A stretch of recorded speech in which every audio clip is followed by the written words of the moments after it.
નમસ્કાર મિત્રો, તો આજે આપણે ખૂબ જ ટેસ્ટી અને હેલ્ધી એવો ખૂબ જ સરળતાથી બની જાય એવો નાસ્તો બનાવીને રેડી કરશું. વિડીયો જો તમને પસંદ આવે તો લાઇક, શેર અને કમેન્ટ જરૂરથી કરજો. તો તેના માટે અહીંયા મેં એક બાઉલ વધેલા ભાત લઈ લીધા છે. તો તમે સવારે આ નાસ્તા માટે બનાવવા માંગતા હો તો રાતના વધેલા ભાતથી તમે આ નાસ્તો બનાવી શકો છો. તો અહીંયા એક વાટકી જેટલા મેં ભાત એક મિક્સર જારમાં એડ કરી દીધા છે. અને ત્યાર પછી એક કપ જેટલો મેં અહીંયા રવો એટલે કે સોજી લઈ લીધી છે, તેને પણ આપણે ભાતમાં એડ કરી દેવાના છે. ત્યાર પછી એક મોટી ચમચી જેટલી દહીં આપણે અહીંયા એડ કરી દેવાની છે. અને ત્યારબાદ આપણે સ્વાદ પ્રમાણે મીઠું એડ કરી દઈશું. અહીંયા આપણે પાણીનો ઉપયોગ નથી કરવાનો અને તેને સારી રીતે ફાઇન પીસી લેવાનું છે આ રીતે. તો પાણી નાખ્યા વગર મેં તેને ગ્રાઇન્ડ કરી લીધો છે, તમે જોઈ શકો છો. એ જ રીતે દહીંના મોઇસ્ચરથી આપણે આ પીસાઈ જાય છે. અને હવે આપણે તેને બાઉલમાં કાઢી લઈશું. બધા જ મિક્સરને સારી રીતે મેં બાઉલમાં કાઢી લીધો છે. અને ત્યાર પછી આપણે હાથોને આ રીતે ઓઇલની મદદથી ગ્રીસ કરી લઈશું, એટલે હાથમાં મિક્સર આપણું ચોટે નહીં. અને આ રીતે હાથમાં લઈને તેને એક સ્મૂથ આપણે ડો બનાવીને રેડી કરી લઈશું આ રીતે. તો અહીંયા આપણો એકદમ સ્મૂથ જેવો આપણો મિક્સર રેડી થઈ ગયો છે આ રીતે. અને હવે આપણે તેમાંથી આ રીતે આપણે તેના નાના નાના આ રીતે લુવા લઈ લઈશું, બોલ્સ જેવા બનાવી લઈશું આપણે હથેળીમાં રાખીને આ રીતે. અને પછી આપણે તેને શેપ આપી દેવાનો છે આ રીતે. આપણે પહેલાં તો થોડોક તેને લાંબો કરી લઈશું અને વચ્ચે આંગળીની મદદથી આપણે તેમાં આ રીતે હોલ જેવો બનાવી લઈશું, સ્પેસ કરી લઈશું, એટલે કે બદામ જેવો આપણો આ શેપ રેડી થઈ ગયો છે. તો આ દેખાવામાં ખૂબ જ સરસ લાગે છે અને નાસ્તો ખાવામાં પણ ખૂબ જ ટેસ્ટી બને છે. તમે એકવાર જરૂરથી ટ્રાય કરજો.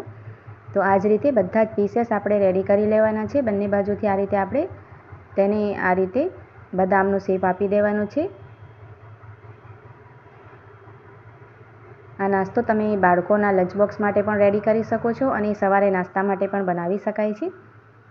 ટેસ્ટી હોવાની સાથે સાથે આ નાસ્તો હેલ્ધી પણ બને છે. તો આ જ રીતે હું બધાય નાસ્તાને આપણે શેપ આપી દઈશું અને તેને એક પ્લેટમાં રાખી દઈશું.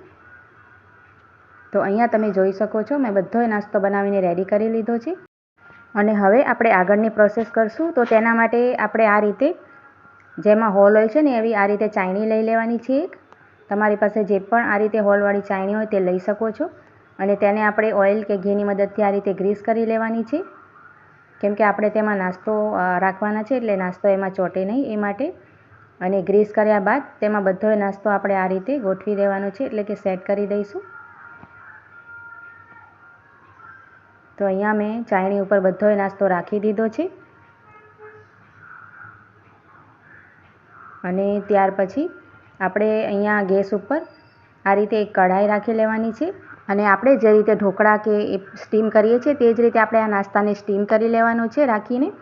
તેને 5 મિનિટ સુધી લો ફ્લેમ પર રાખશું એટલે સરસ રીતે તે સ્ટીમ થઈ જાય છે. તો અહીંયા હવે આપણે તેને ચેક કરી લઈશું 5 મિનિટ બાદ. તો તમે જોઈ શકો છો નાસ્તો આપણો એકદમ સ્ટીમ થઈ ગયો છે અને કૂક થઈ ગયો છે સારી રીતે.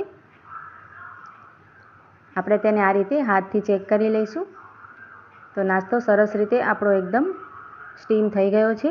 એટલે હવે આપણે અહીંયા શું કરશું, એક પેન રાખી લઈશું ગેસ ઉપર કે કઢાઈ રાખી લઈશું અને તેમાં આપણે 2 થી 3 ચમચી તેલ આપણે ઉમેરી દેવાનું છે. તેલ સારી રીતે ગરમ થયા પછી અડધી ચમચી એટલી રાઈ નાખી દઈશું, અડધી ચમચી એટલું જીરું એડ કરી દેવાનું છે.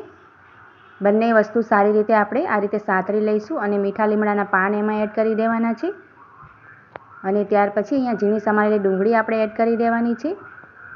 તમે ડુંગળી ન નાખવા માંગતા હો તો ડુંગળીને સ્કીપ કરી શકો છો. ડુંગળીને આપણે સારી રીતે સાતરી લઈશું. તેનો કલર આપણે ચેન્જ નથી કરવાનો, બસ તેને થોડીક સાતરી લેવાની છે.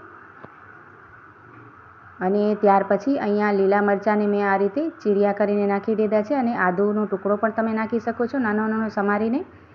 અને અડધા ગાજરને પણ આ રીતે ઝીણું ઝીણું સમારીને મેં નાખી દીધો છે. તો અહીંયા તમારી પાસે જે પણ શાકભાજી હોય જેમ કે કેપ્સિકમ કે પછી બીજા કોઈ શાકભાજી પણ તેમાં તમે એડ કરી શકો છો. તેનાથી નાસ્તો ખૂબ જ હેલ્ધી બનશે.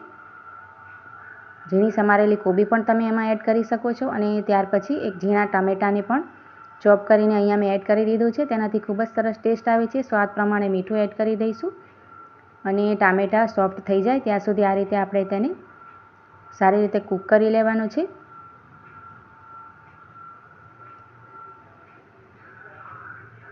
અને ત્યાર પછી આપણે 5 ચમચી જેટલી તેમાં હળદર એડ કરીશું અડધી ચમચી જેટલું લાલ મરચાંનો પાવડર નાખીશું, અડધી ચમચી જેટલો કાળા મરીનો પાવડર નાખીશું.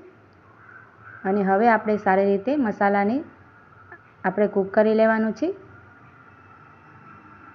ત્યાર પછી તેમાં આપણે અડધી ચમચી જેટલો જે ચીલી સોસ આવે છે ને, રેડ ચીલી સોસ, તે એમાં એડ કરી દેવાનો છે.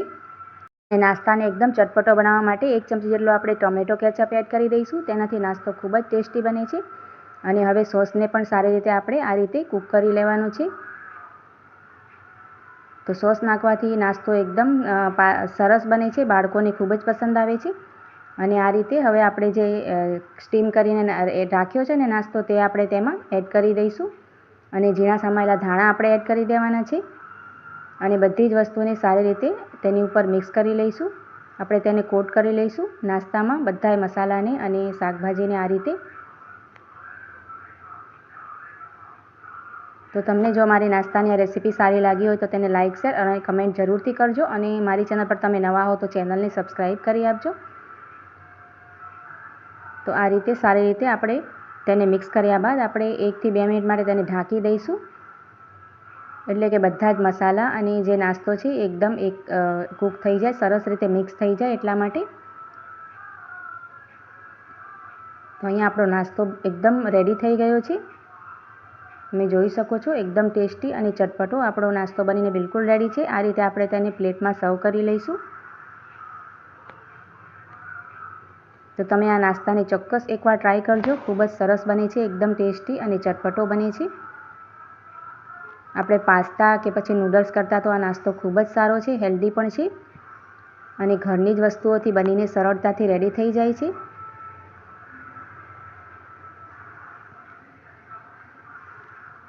તો તમે આ નાસ્તાને એકવાર ચોક્કસ ટ્રાય કરજો અને કમેન્ટમાં જઈને જરૂરથી કહેજો કે તમને કેવો લાગ્યો. ચાલો મળીએ નવા વિડીયોમાં.